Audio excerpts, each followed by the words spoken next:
Welcome back. This is Nova Prospekt. I'm very excited about this one because it is the quintessential chapter for demonstrating what kind of a character you're actually meant to be playing.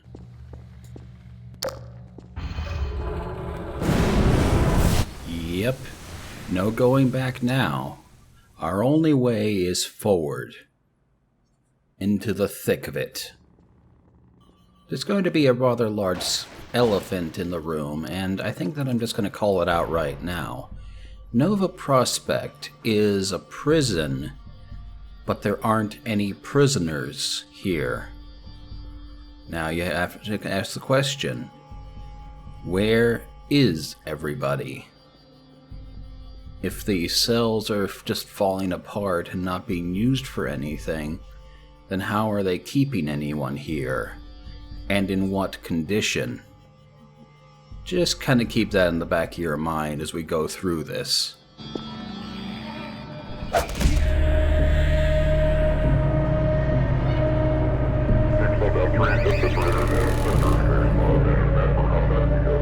Sounds like our friends are already making themselves known. The main theme of this chapter is going to be these turrets here. They're, as you can see, incredibly unstable, and anything that knocks them off their feet will immediately deactivate them. So, our goal here is going to be finding ways to open paths for our antlion friends, while also having to deal with being under constant fire from these turret emplacements. It's going to be... Well, I think that you ought to take notes on all the ways that we take care of them, because it will be important later.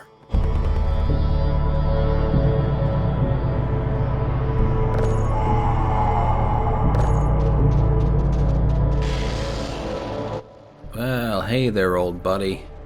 Glad to see you're up and about again.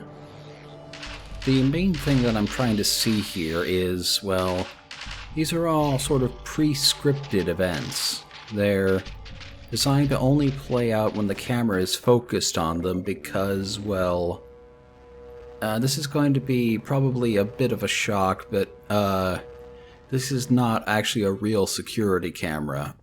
What do I mean by that? Well, if we go up these stairs, then we can find ourselves in that exact room where we saw it on the security feed. Except, well, there's a problem. If we look over to where the wall is that had the camera on it, well, yeah, it's just a bare wall. And in fact, if there had been a camera there, it would have been very odd and suspicious, like nobody would have been able to miss that.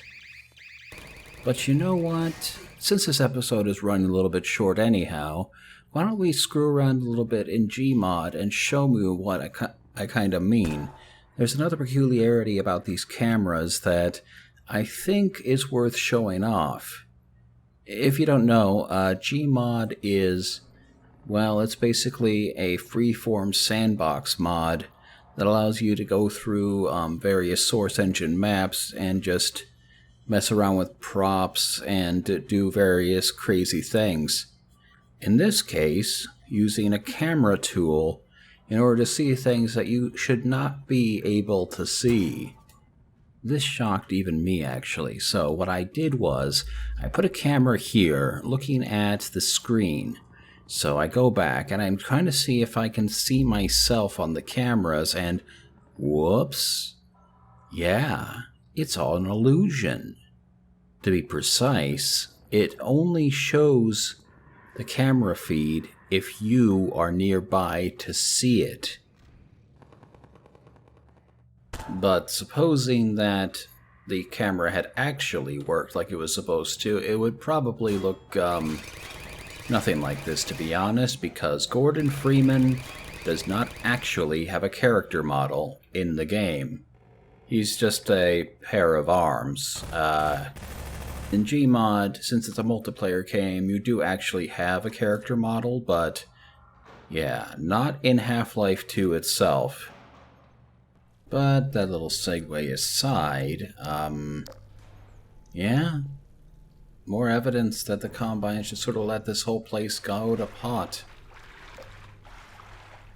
Yeah, it brings, of course, a different question to mind. Well, if they aren't actually using any of this space here, if they're willing to just let it become a spawning point for barnacles, then yeah, whatever they're actually involved in is something deeper inside. Yeah, that's not ominous at all. I'll just let the cat out of the bag right away. I'm cutting back and forth between two separate takes. I really, really, really like Nova Prospekt, and I want to make sure that I actually present myself in a way where I'm not as much of a shambling idiot. Sometimes I even do something that I think is pretty cool, I think. At least if I say so myself. And here we are. Why the G-Man was so intent on this in particular, I don't know. And yeah, if we had actually had the camera where it was supposed to be, it would have been just perched on the top of a pile of rubble for no apparent reason. Yeah, I don't know. I feel like a lot of this game sort of falls apart a little bit if you pull at it too much. Like, I'm not trying to be persnickety. I'm not trying to be very, like, critical of it or anything.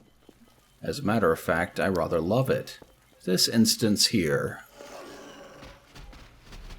Yeah, this whole fight in the shower area is, well, yeah, it can be a whole lot of fun.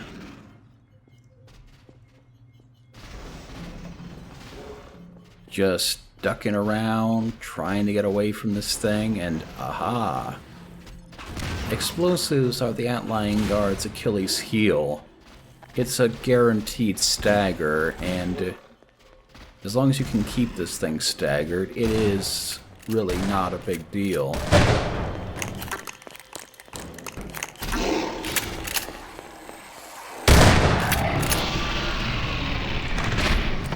Outstanding. And here come the antlions again. Yeah, when it comes to a dispute between their two bosses, they're never going to actually weigh in on anything.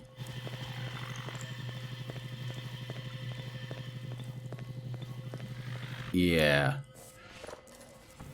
The reason why I'm carrying this John with me is that there is actually an achievement for hitting a Combine in the head with a toilet. Fortunately, yeah, there are plenty of toilets, so you can get a mulligan if you want. As I demonstrate here, toilets, as it just so happens, appear to be instant kill to Combine guards. They are just that allergic to hygiene. Or maybe, since it's a toilet, they're actually the opposite. The presence of an object of such unsanitary nature becomes instantly toxic to them or something. I don't know. Just theorizing. There's also an achievement for hitting Combine in the head with these man hacks here. And in fact, you have to score 5...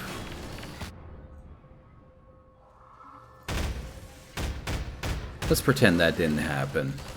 Yeah, you have to score 5 kills with man hacks in order to get the achievement. I suppose, actually, what you could say is, rather than Gordon Freeman just let a grenade go off in his face, you could instead say that Gordon Freeman just had a grenade go off in his face, and he's still going. Oh, now this is interesting. Were they keeping the Vortigaunt here for interrogation or as a source of power? The latter case will actually come up later on in the series, so it could honestly go either way.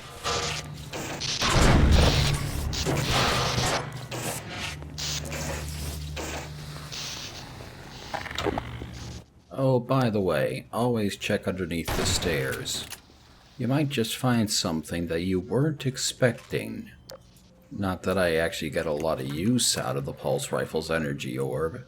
I try. I'm going to try a lot in this update, but, yeah, it's not going to be nearly as pretty as I hope.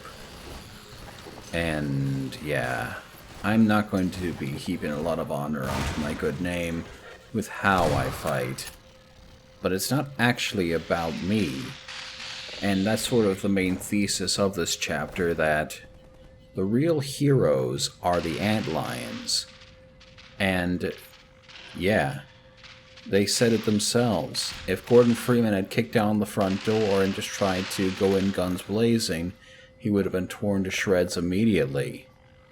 Instead, Gordon Freeman is intended to be, yeah, he's not meant to be an action hero. He's meant to be someone who uses science and his own wits in order to defeat his enemies. I think that's honestly kind of interesting. Really kind of inspiring, almost. You've probably heard people call the gunplay in this game bland and uninteresting. In fact, I'll bet that I've said that even now and then, but when I come to think about it, I think that's almost the point, maybe?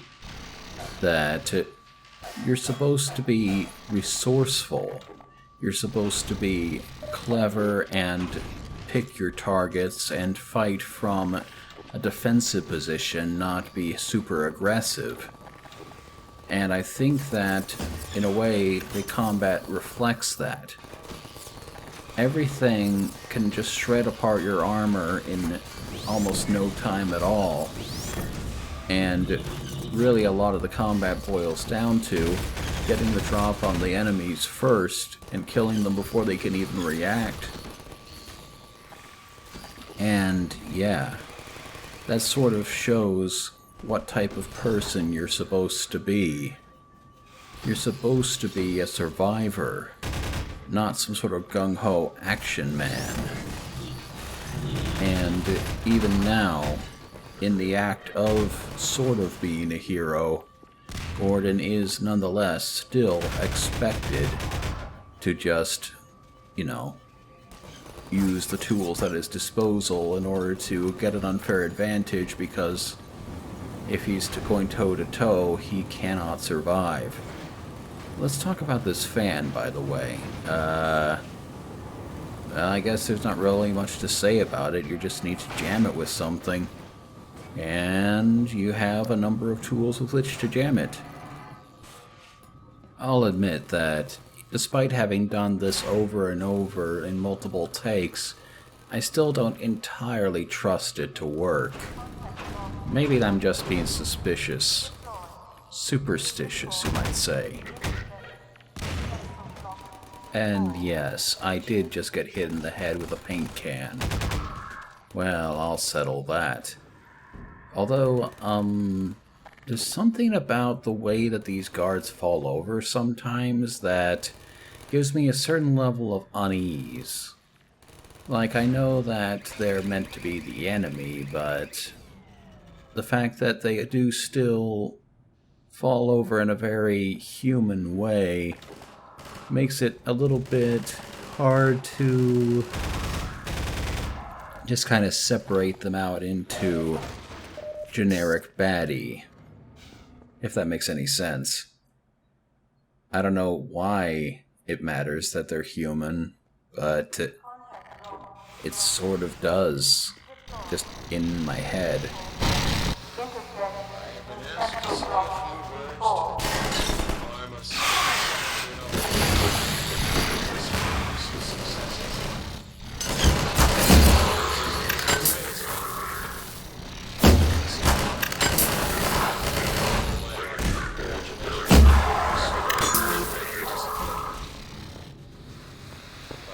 doing my duty as your administrator. Pass along the message I have received from our benefactors. The capture of your advance is an event of major significance. The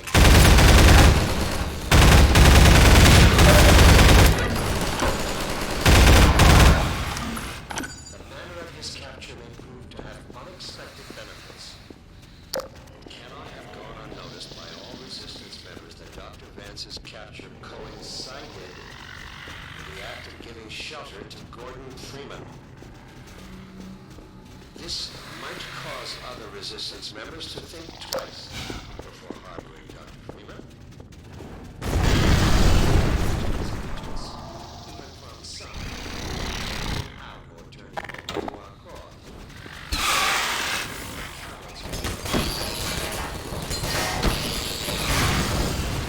Are likely to get these nervous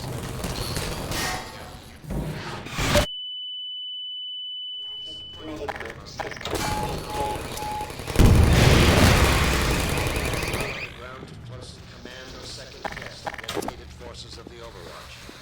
But this does not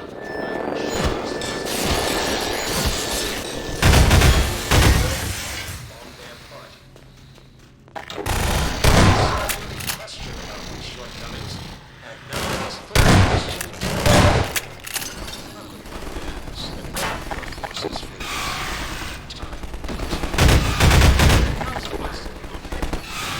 Some ancient provocateur or highly trained assassin we are discussing. Gordon Freeman is a theoretical physicist who had hardly earned the distinction of his PhD at the time of the basic incident.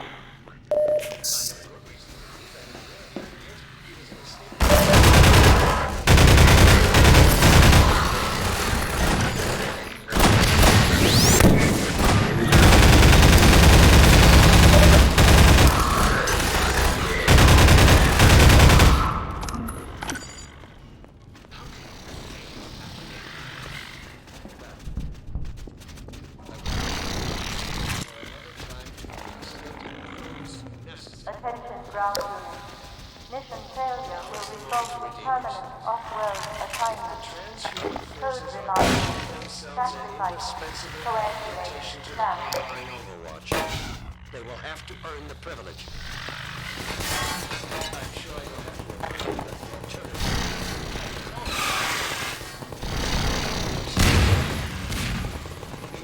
With all the other unworthy branches of the species, let's not allow it to happen.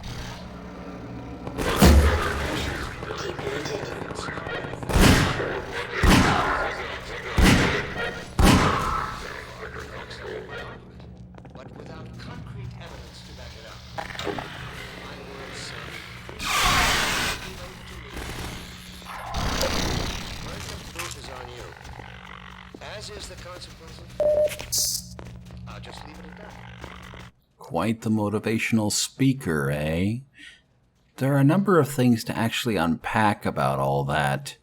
For starters, he mentioned something about having knowledge that Gordon Freeman did not have the ability to acquire new skills.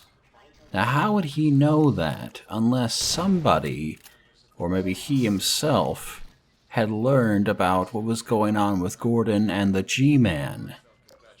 In that case, what that means is that someone else is also active in the greater meta plot, someone who we haven't perhaps even met yet.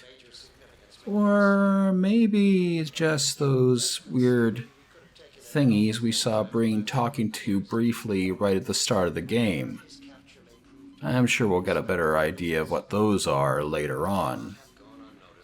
The other thing of note is that he called them the transhuman arm of the Combine Overwatch, and if we flip through this monitor here, we see that, yeah, graduating from civil protection to become a part of the Combine military means having yourself outfitted with some robot-y parts.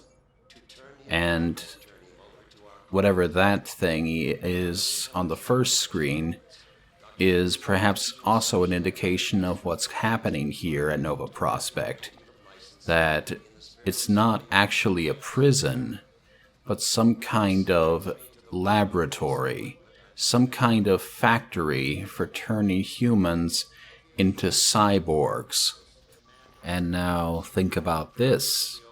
We were on the train to this place before we were rescued by Barney. So, yeah. In a very, very short timeline, we would have just been turned into a brainwashed soldier hunting down our fellow humans. What a comforting thought, right? Yeah, honestly, I feel like even if we weren't on a rescue mission, demolishing this place would be doing us a big public service. The whole world a public service, really. And, yeah.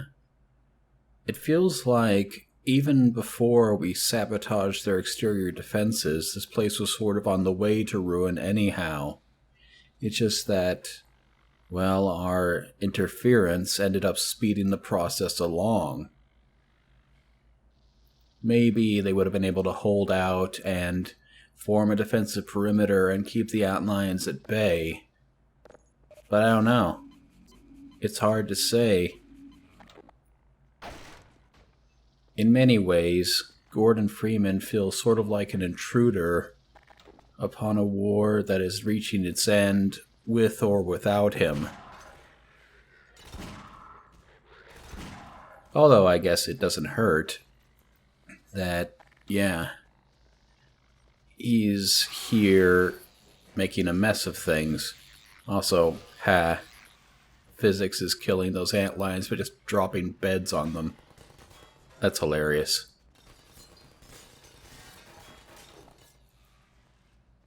Now, knowing our lessons from before, let's maybe not just go running full tilt into the middle of a couple of auto turrets.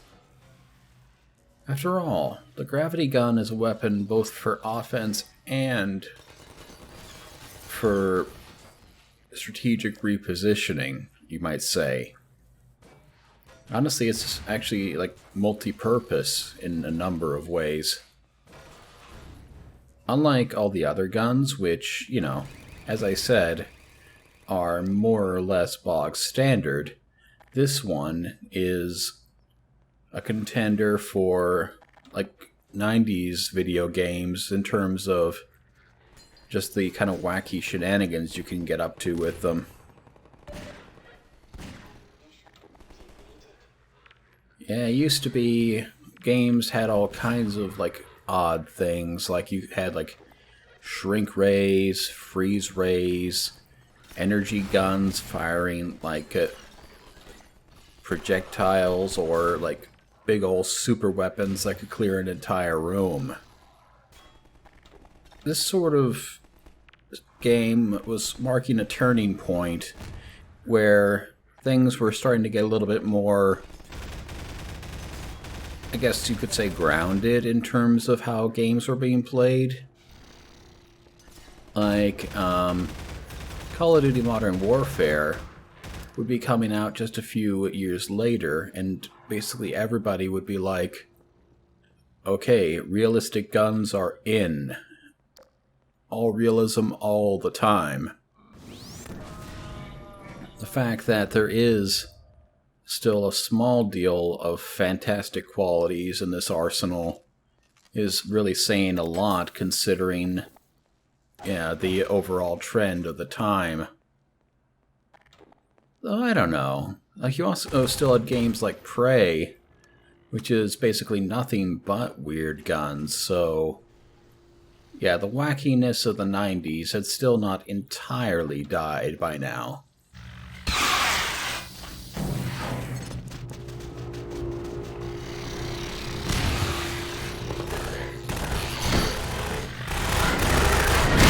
Nonetheless, yeah, as I said, a gun that can turn anything into ammunition.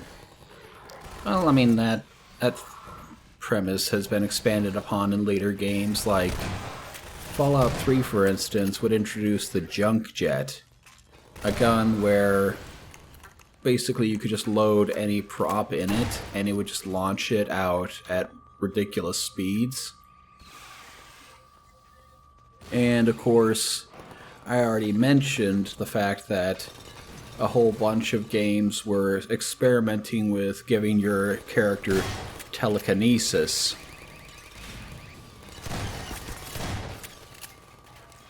And yeah, while guns themselves were less wacky and more just like generically useful, with some outliers. Like the gimmick physics weapon would still be alive and well all the way into the retro FPS boom that we're running into right now. Although wacky go-nuts weapons are yeah, definitely more of an outlier still there. Though, you know, it is nice that more games are embracing the old style of some sort of just crazy weapon that completely fundamentally changes how a game is played. Hello. Yeah, I'm not too fond of the shotgun guys.